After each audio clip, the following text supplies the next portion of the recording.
When you start your book with all propaganda is lies, even when one is telling the truth, I don't think this matters so long as one knows what one is doing and why. I knew this was going to be fun. Hello, my name is Tessa and welcome. This is the first video on the channel. I've been threatening that I was going to do this channel for the longest time, and finally here I am actually doing it. Not just being a liar. And for the first video of this channel, I am so excited to bring to you. I hit this book so hard, it reverberated on the guitar. Sunrise on the Reaping, the second Hunger Games prequel, fifth book overall in the Hunger Games series by the lovely Suzanne Collins. If you have been in the Hunger Games fandom for as long as I've been, and I'm a veteran. I am 23, I started when I was 12. I have been here. You know how the fandom asked and asked for this book. This book has been a long time coming. We know from the original trilogy that Haymitch won the second quarter quell, so the 50th Hunger Games. And there's a scene in Catching Fire where Katniss and Peeta look at the footage from the games. So we kinda knew tidbits of what happened with Haymitch and that, well, he has no one left. His whole family died, and he hinted multiple times that that was the Capitol's doing. What we knew of it was going to be heavily focused on propaganda. I was sold before I even bought the book. That, and because I had been living off of the second quarter quell fan film that was made on YouTube like 10 plus years ago. Saying I was excited was an understatement. This was a 4-star read up until the epilogue. It's such a great book. This is definitely one of Suzanne Collins' most mature and graphic reads, so be mindful. You know from the original trilogy what's going to happen, so it feels like a big snowball that you know is going to crash on you, but you can't help but stand there because you kind of like snow, but not snow as in President Snow, because we don't stand that. And stop sending me young Snow edits, friends. I don't care. I don't care. Say I, the liar. That said, this was the spoiler-free version of the video. This was a 5-star book for me, of course. What was I expecting? And yeah, basically that's it. So non-spoilery people, please go ahead and make your leave. I'm going to be speaking my truth now. I sincerely hope all the non-spoilery people are gone, because I am going to be speaking. Before I go into my general ideas of the story and what I thought about the characters and the plot and yada yada yada, I need to start with the end. If you know me, you know I am obsessed. I'm obsessed with 2 characters. If there are 2 characters that I keep coming back to, it's Katniss and Peeta. What do you mean they were just there? They were just there, bringing the eggs, building an incubator. They were there. I saw them. They were there. From Haymitch's family funeral until the end, I had to take a shower. I had to take a glass of water. I had to take a breather. I was Haymitch's parallels with Katniss. First of all, expected. Second of all, heartbreaking. The way that his father died in a coal mining accident. The way that he protects his sibling and calls him his rooster like Katniss calls Prim a duck. What is with Suzanne Collins and all these birds? How can she make birds emotional? That's what I'm asking. And from the first pages of the book, we meet Haymitch's girl, Lenore Dove. If you were a fan of Lucy Greybeard, get ready for part 2. Snow can't catch a breather with these girls. And the start of the book is Haymitch's birthday. His birthday is on the day of the reaping. The reaping is on the 4th of July. That's crazy. Also, Haymitch's star sign confirmed. He's a Cancer. Twin! So it's Haymitch's birthday, and we learn first few pages he mentions, I'm not a drinker, I just help make liquor. Suzanne Collins was already stirring the pot from the first 10 pages and expecting us to like act normally about it, you see. And then Haymitch starts talking about this friend, this Burdock man, who sings super well. And then I read the sentence like, he sings. And singing in these books is very important. Every time that a character sings, this character is relevant to the plot in some way, or this song will have importance. So I was like, a character that sings. This is interesting. And then this man is like, oh, let me take my bow from the hideout. It's like, the bow. What do you mean, the boat from the hideout? Who are you, Katniss's father? He was indeed. I did not even need to get to the part where he goes to the market and encounters Katniss's mom that is selling medicines. All good! I'm fine. Thank you for asking though. Haymitch goes and meets Lenore Dove. An important detail. His mother's like, oh, can you fill up the cistern? And he's like, it's my birthday. I'm going to hang out with my girl. And he's like, oh, I'm gonna do it later. When he's going to the game, he's like, oh no, I didn't fill up the cistern. Oh my god, I didn't give these gumdrops to Lenore Dove. Sometimes, Suzanne Collins, sometimes you eat, and sometimes you devour meat. Flash forward to the reaping, there are 4 kids being picked in this year's Hunger Games because it's the quarter quell. We meet this despicable lady called Drusilla. Please come back, Effie, we miss you so much. And we see another character, Plutarch Evansby. Plutarch is an up-and-coming, I don't know, propo director or something. And I had this discussion with my friend. He was like, maybe Plutarch was like convinced to join the rebels. And I was like, no, this was a man from the inside from the very beginning. Turns out, who was right? The way that Plutarch took the moments from the reaping, he's like, oh no, just hang on a little more, cry to the camera, just so he could have a few more minutes with his family. Twisted, and then hell breaks loose. From what we've seen from the scene in Catching Fire, a guy's name is called, and then Haymitch is called. And Suzanne Collins said, you know what? Look here. A second kid was called, and it was not Haymitch. I was like, okay, Suzanne Collins, what do you got for me? Another kid is called, and he tries to run away. Immediately shot. At this point, I'm like, I don't know what's happening in this book. I thought I knew. I thought I was in for like a heartbreaking ride, but I kind of know at this point, I'm lost. I'm lost, but you have me, but I'm lost. They're like, we need to do it all over again. And then Lenore Dove is in the middle of it all. Haymitch gets involved. No, you are an agitator. You go to the stage. You're getting reaped. At this point, I'm like, this is so unfair. And then I remember, it's the Hunger Games. What is fair about any of this? Also, in the middle of like chapter 2, there's like a random character called Oath Malark. Listen to me. Let me tell you, I saw Oath Malark written on that page. Oh, I was going through it. They are rushed to the capital. He's already on the train and he's thinking of all that he's going to leave behind. And it's the most heartbreaking, introspective moment I think I've ever read in any book. He's already on the train and he sees Lenore Dove through the window of the train. And she writes the sentence, the moment our hearts shattered, it belongs to us. Suzanne Collins, you have 5 business days to apologize to me. There was a particular line, let me get to it. When he's saying, and Ma always looks so pleased because when does she get anything nice, let alone something so fine as her own set of stars? Keep in mind, this is chapter 3! Anyways, we meet the 3 other tributes. Wyatt Callow, that is the son of a man that bets on the Hunger Games. So he is extremely good with telling odds, and he will tell you those odds, either you like them or not. You have Luella, which is a spunky 13-year-old, and she is Haymitch's sweetheart. One thing I can say is that I clocked it immediately that this girl was going to remind Haymitch of Katniss. When she shows up with the 2 braids, spunky, and ready for a fight, I was like, oh, I think I've seen this film before. Exile by Taylor Swift playing in my head. I think I've seen this film before. And last but not least, Maisley Donner, which is the girl that was most present in the scene we got from Catching Fire about Haymitch's games. And apparently, because Suzanne Collins likes to play with my head, she's like, oh, do you know who this girl is? She is actually the owner of the original Mockingjay pin that Lenore Dove wanted.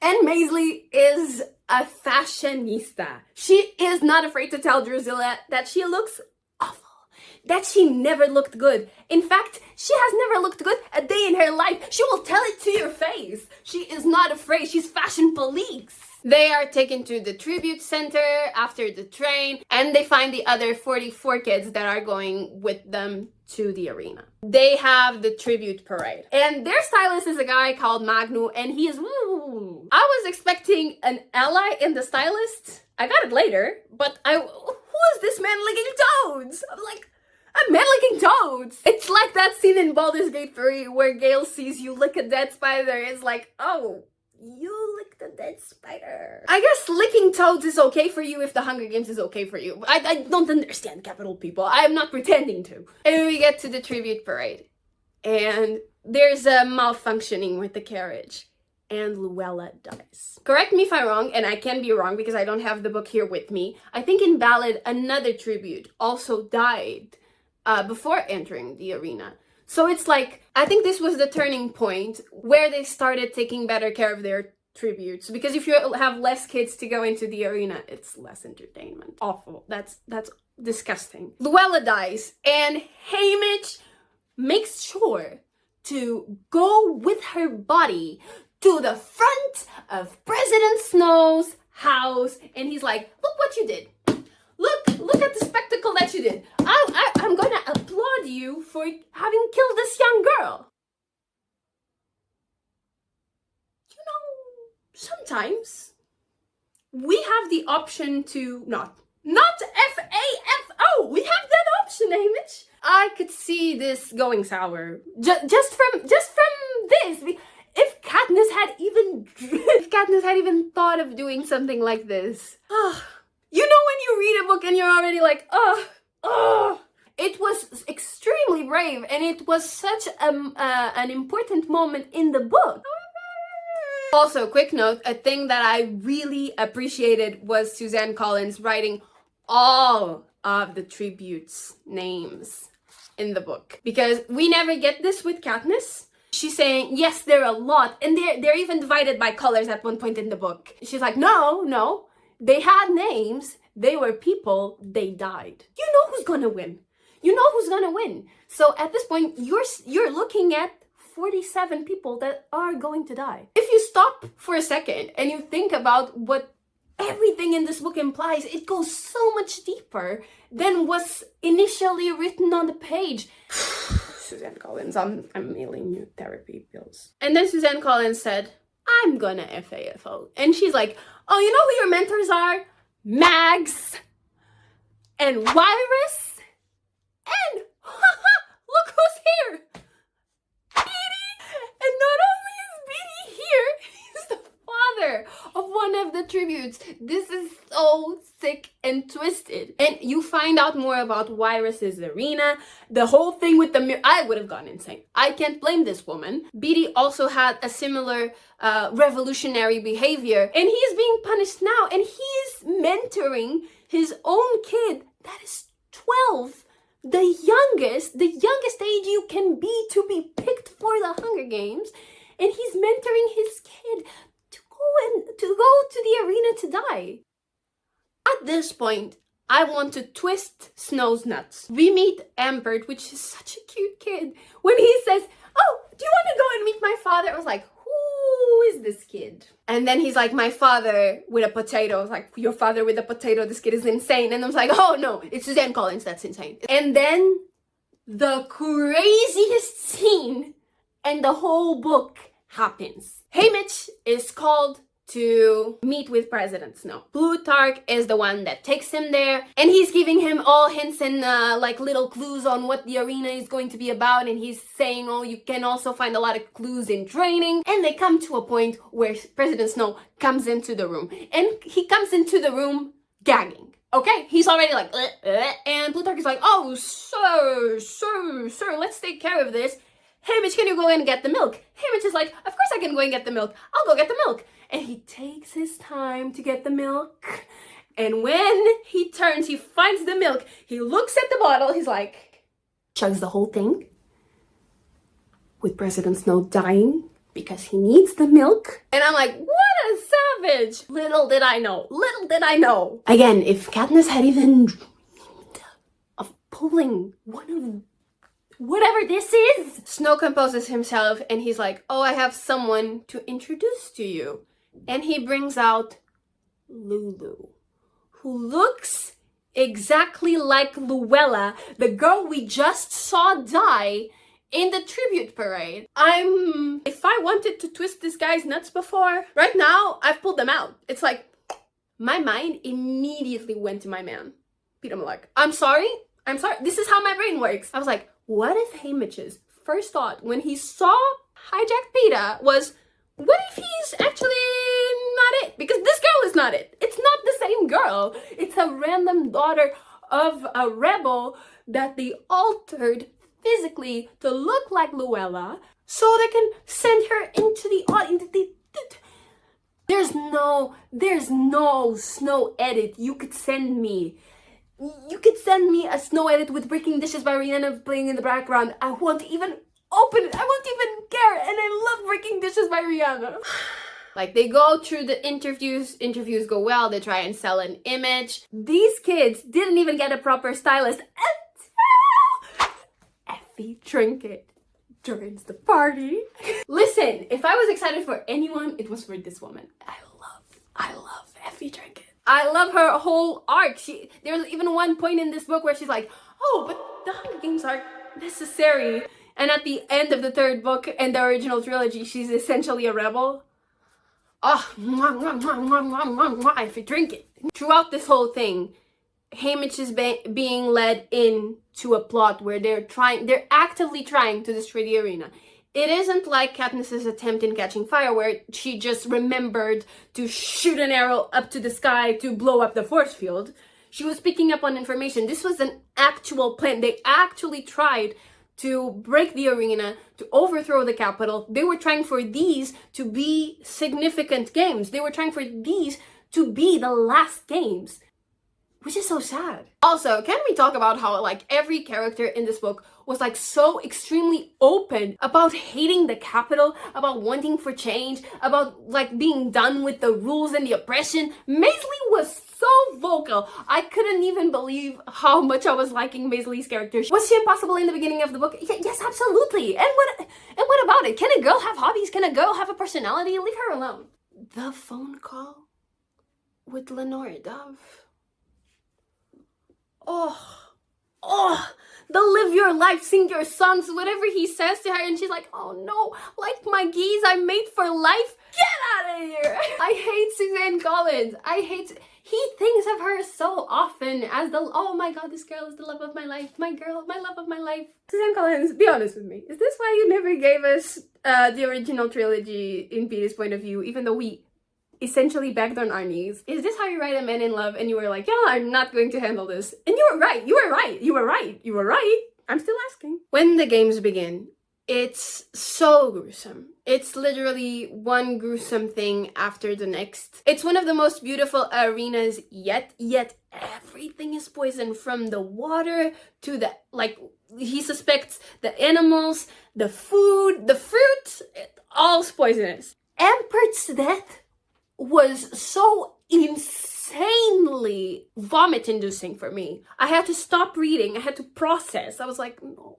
Because they were trying to destroy the arena. They had this whole plan for Haymitch to go into one of the holes in the ground where the mutts would come out of, and he would go to the sub-A part of the arena, and his goal was to flood the arena. When Ampert and Haymitch get separated, and he looks and he sees the squirrels, and he adds 2 and 2 together, and he realizes what's under the squirrels. Oh, it was over for me. We knew how Maisley's death was going to play out from the tape that Katniss and Peeta saw, and still it was so much more heartbreaking because we knew this girl and we knew how attached Haymitch was growing to her. He was even calling her sis. Can't talk about this book for a long time.